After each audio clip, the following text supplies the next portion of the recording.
നല്ല രാത്രിയിൽ കാറിൽ പോയിട്ട് എവിടെയെങ്കിലും ഒരു പബ്ലിക് പ്ലേസിൽ ഒന്ന് കഴിക്കണം. അതാണ് എൻ്റെ ഒരു ഫാന്റസി. തെരുവ് പട്ടികൾ പോലും ഇത്തരത്തിലുള്ള ഒരു ആഭാസത്തരം കാണിക്കാനായിട്ട് ചിലപ്പോൾ അറച്ചുപോയേക്കും.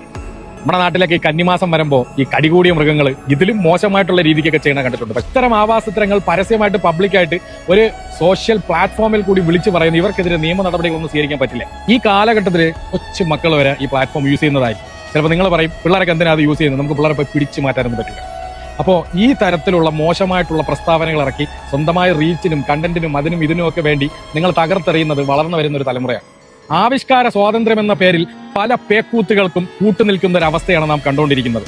ഇത്തരത്തിലുള്ള ആൾക്കാർക്കെതിരെ കൃത്യമായ നിരോധനം ഉണ്ടാകണം. ഇത്തരത്തിലുള്ള കണ്ടന്റുകൾക്കെതിരെ കൃത്യമായ നിരോധനം ഉണ്ടാകണം. ഇല്ലെങ്കിൽ സ്വന്തം അമ്മയെയും പെങ്ങളെയും തിരിച്ചറിയാൻ പറ്റാത്ത വിധം നമ്മുടെ മക്കൾ നാളത്തെ തലമുറയിൽ വളർന്നു പൊങ്ങിക്കൊണ്ടിരിക്കും. ഇവിടെ എന്ത് ചെയ്യാൻ, ഇവരെയൊക്കെ നമുക്ക് ഓവർ ടാലന്റഡ് എന്ന് മാത്രമേ പറയാൻ പറ്റുള്ളൂ. അതായത് കഴിവ് ഏറിയവർ.